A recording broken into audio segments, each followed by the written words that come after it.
Por favor, esperemos unos minutos a que se conecten el resto de compañeros para continuar.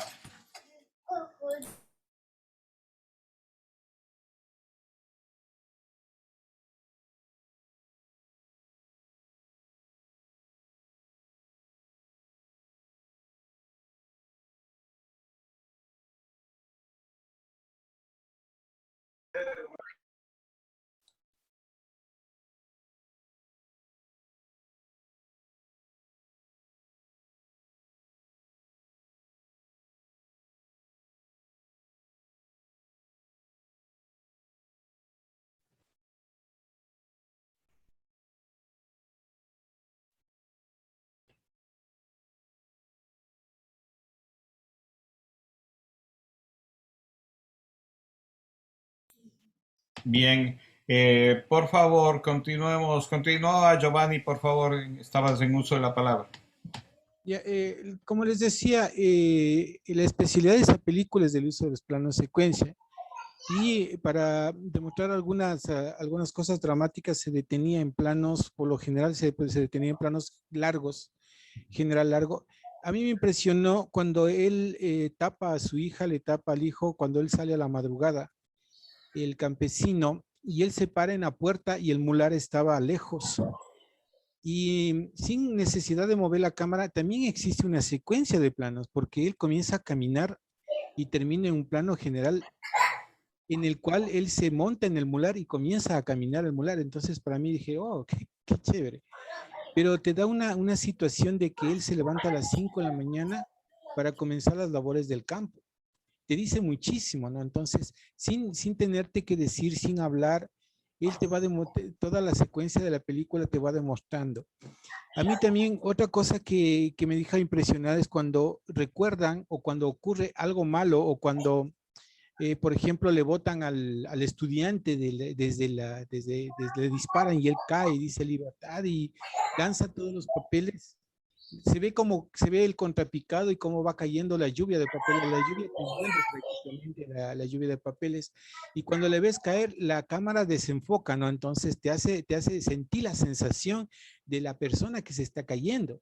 Entonces es como que es un poema porque te incluye.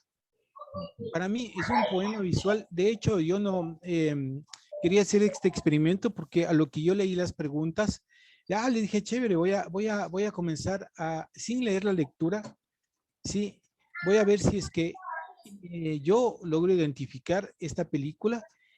Y sí, o sea, me impresionó mucho, ¿no? Entonces, los desenfoques de la cámara, porque cuando recuerda el campesino cómo le estafaron, se desenfoca la cámara y se ven algunas visualizaciones obscuras, leves, casi borrosas, pero te da la sensación de que él está en el sueño. Ahora, cuando está el campesino corriendo que se une a la revolución y le están siguiendo los perros, también te da esa sensación de, o sea, ¿dónde están los perros? Te deja con esa inquietud. Y para mí, como dijo Iron, es montado, pero es una situación creada desde ya. O sea, esa sensación de decir, vamos a crear esto. Ahí se utiliza solamente unos planos de secuencia muy corto, pero porque él está corriendo y después el director quiere denotarte el contexto, pero también quiere denotarte el sentimiento que tiene el personaje frente a la situación que le está marcando. ¿Ya? Entonces, cuando pasa eso, te incluye a ti como persona que estás viendo y te hace sentir en la sensación de, chuta, estoy viéndole ahí, tal vez estoy cerca de él y no le puedo ayudar. Sí, el reflejo de la pobreza cuando se va dando el poema y sale el gringo de la casa de la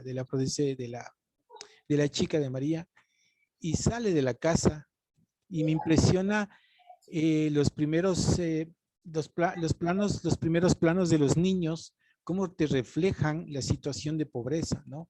Porque para el americano usaban más el plano medio y el plano general largo, pero para en cambio el pueblo cubano usaban muchísimo lo que era el primer plano.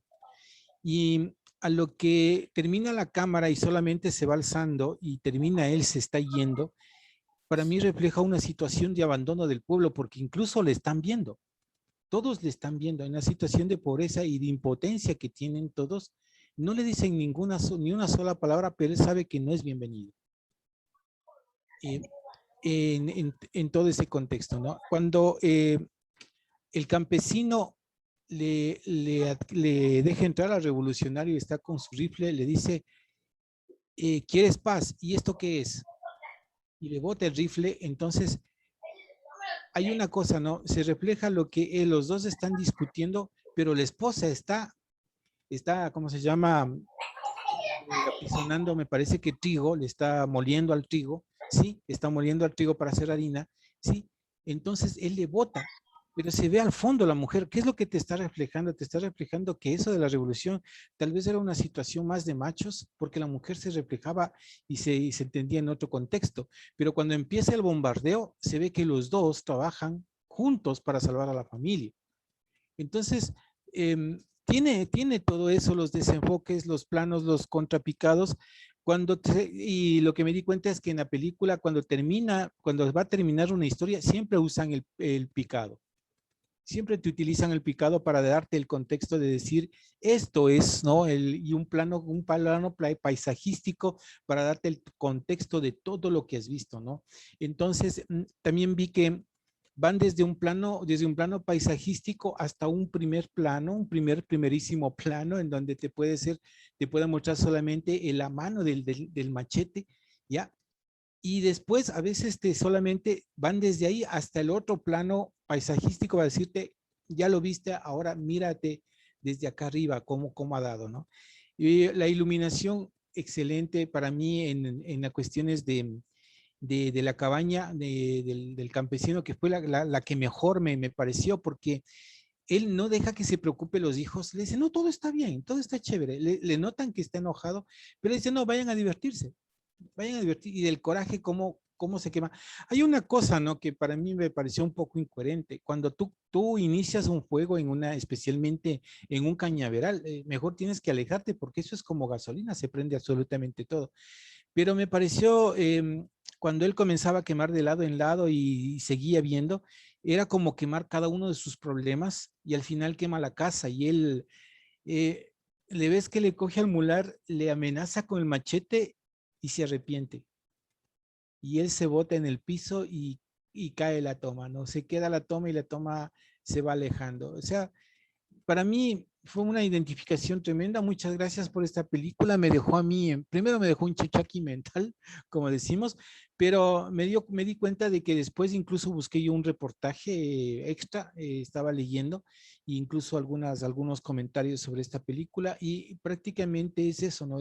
Es un poema porque usa muchísimo el plano secuencia y las expresiones, los rostros, la situación.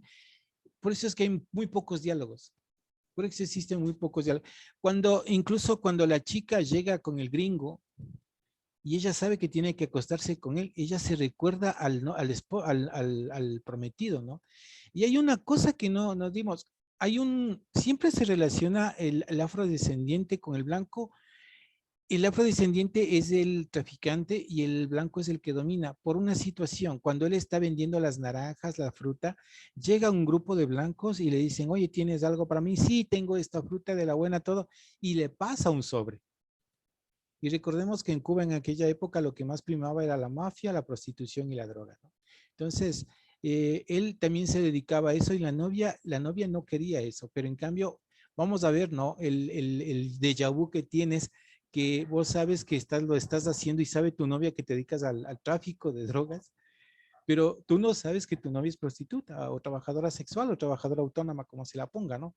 Entonces, el otro, cuando llega a la cabaña, no sabe si pegar al otro tipo o reclamarle, ¿no? O tal vez decir los dos ocultábamos las cosas. Yo no ocultaba, pero tú sí me ocultabas algo, ¿no? Muchas gracias, compañeros. Gracias, Giovanni. Has topado varios temas y efectivamente, sí, es un poema visual y además, fíjese esa es la diferencia entre una obra de arte, ¿no? Igual cuando uno lee un buen libro de literatura o de novela o de cuento, o de poesía también, pueden haber 10.000 libros de poesía. pero hay pocos que realmente te llegan, te impactan, ¿no? Te llegan ciertas cosas. Eso pasa también en el cine. En el cine habrán millones de películas, pero son pocas las que realmente te van a dejar una huella, te van a marcar. Y esa es la diferencia en cualquier arte, ¿no? En que haces una película más o haces una obra de arte. Vamos con Cristian, por favor. A ver, bueno, pues en realidad yo quería resaltar, ¿no? Tres cosas que sigo pensando hasta ahora que me parecieron muy interesantes, ¿no? Una de lo que hemos hablado ya, el primero de lo que hemos hablado, pues el tremendo trabajo que hubo detrás de esta película, ¿no? Y el que yo quiero resaltar es, pues, el de todo el equipo de actores y que yo me imagino la gente que los capacitó, ¿no? Porque a donde vemos aquí hay un montón de extras. O sea, para la época esta gente no la podías poner por computadora, ¿no? Y si uno se fija, si uno se da cuenta, es gente que, ¿no? Que sigue las premisas necesarias, ¿no? El no mirar a la cama, el actor natural, ¿no? Entonces, esa gente, o sea, toda esa gente no es gente proveniente de teatros o de compañías de actuación, no. De algún punto debió llegar a ser gente común y alguien debió haberla capacitado, ¿no? Para tener esa capacidad, ¿no? Como lo decía en un sketch de Enchufe TV, de, ¿no? Nunca se mira a la cámara, ¿no? Y esa es una premisa que, por ejemplo, a gente que ya ha ido al mundo de la actuación un poco a teatro, igual nos cuesta totalmente, todavía es difícil.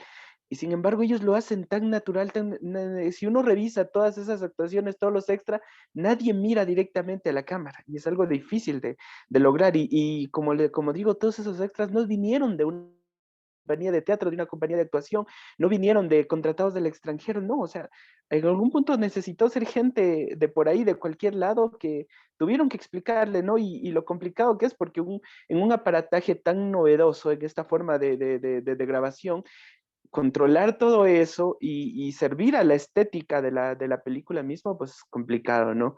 Entonces, lo segundo que quería resaltar, ¿no? Que siempre recalco, la falta que nos hace, ¿no?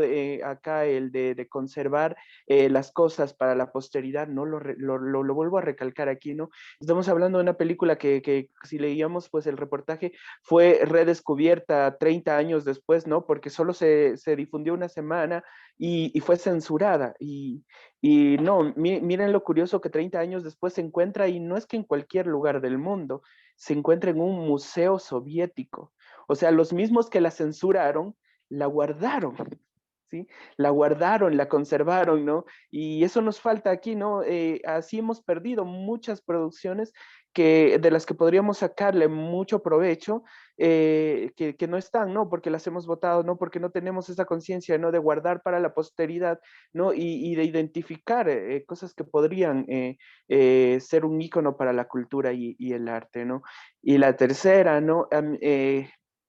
La tercera cosa que, bueno, pues este taller sobre todo me ha permitido entender y poco a poco estoy entendiendo es la necesidad de los making of o detrás de cámaras, ¿no?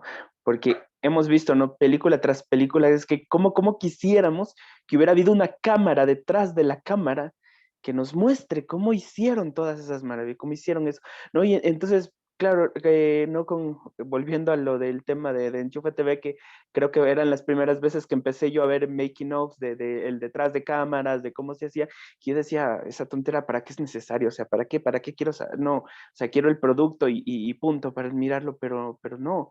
O sea, ahora quisiera que en ese momento alguien más hubiera tomado una cámara y hubiera filmado cómo estaban filmando la película Soy Cuba, ¿no? Para poder ver cómo se hizo, ¿no? Que es diferente a desentrañar los actos de magia, ¿no? Que sabemos que cuando desentrañamos un acto de magia, ¿no? Que lo que terminamos viendo es no toda la falsedad y las mentiras que hay detrás. Entonces desacredita el acto de magia mismo, pero en este caso no. En este caso, para nosotros es el ver cómo nació y cómo surgió esa magia, ¿no? Y los trascámaras son muy necesarios, muy en estos días. Yo no entiendo por qué las películas hoy en día le dan tanta concentración a eso, ¿no? A los making of, a los detrás de cámaras, y que a cada rato sí yo me dijo, o sea, sí ya, entonces se filmó la película, ¿para qué hacen una película detrás de la película? Ahora veo por qué. Eso es todo, gracias. Gracias, Cristian. Sí, efectivamente, el tras cámara es muy necesario, ¿no? Para eso, para entender. Justamente en esta película no hay un tras cámara y este documental, que ya les digo, ya les voy a dejar el link para que lo puedan ver por completo, es justamente eso, hacer como un tras cámara después de muchos años, ¿no? De esta película. Y como les decía, sí, puede haber miles de producciones, miles de cosas, pero son pocas las que realmente uno dice, wow, esto es algo diferente, esto está hecho con profesionales y que tratan de decirnos otra cosa. Yo creo que eso ha sido muy valioso. Giovanni, ¿nos quieres decir algo más, por favor? Sí, sí, algo rápido. Lo que pasa es que, verá, en las producciones de cine y televisión, hace tiempo cuando yo empecé con una primera producción, yo también pensaba que algunas cosas eran ridículas, como por ejemplo el silencio, luces, cámara y acción, y hasta que después estudié y supe por qué era, ¿no? Por ejemplo, a veces cuando nosotros vamos a una producción, ¿por qué traes el trípode? ¿Por qué traes esos otros aparatos? ¿Por qué traes esta, cómo se llama, el Steadicam? ¿Cómo, por qué traes esto de acá? ¿Por qué traes una cámara de fotos extra? ¿Por qué traes esto? Entonces le digo, disculpa, son cuestiones de cine, o sea, eh, necesitamos todo ese aparato, necesitamos mover esto. Por qué haces desalojar tal cosa? Necesitamos buenas tomas. Ahora, lo que algunas personas piensan es que por disparar una cámara, ya saben de cine, o ensamblar algunas escenas, ya saben de cine.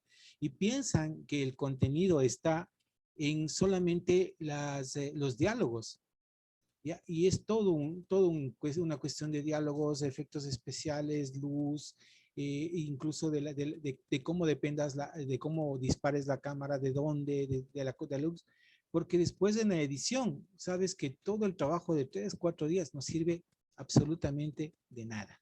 Muchas gracias. Sí, justamente por eso es un lenguaje, ¿no? Es un lenguaje. Y como cualquier profesión hay que estudiarlo. Sí, lamentablemente en nuestro medio la gente cree que el comprarse un equipo ya le hace un profesional, ya es un fotógrafo, ya es cineasta porque se ha comprado una computadora o una cámara, entonces ya hace videos y ya es un profesional y no es así. Como todas las profesiones hay que estudiar y no solo graduarse, porque es lo otro. Hay gente que ha estudiado, se gradúa y ya cree que es cineasta. Tampoco es así. Uno tiene que toda la vida, como todas las profesiones, seguir estudiando, seguir actualizándose y seguir mejorando. Porque esa es la diferencia entre ser un buen profesional o ser uno más del medio, ¿no? Bien, si no hay ninguna otra pregunta, espero que que el taller sientan que es provechoso. Y yo ya estoy preparando la segunda etapa y como les comentaba, espero que ya pase esta situación de pandemia porque quiero proponerles también algunas cuestiones prácticas. Ojalá que lo podamos hacer. Si no tienen ninguna otra pregunta, ningún otro comentario, recordarles lo de las tareas hasta el día lunes 10 de la mañana y nada, agradecerles por su participación. Que tengan una buena noche. Gracias. Gracias a usted. Gracias a ustedes. Gracias, hasta luego. Hasta luego. Gracias, muchas gracias. Gracias. Gracias. Hasta el Buenas noches viernes. con todos, hasta luego. Gracias, buenas noches.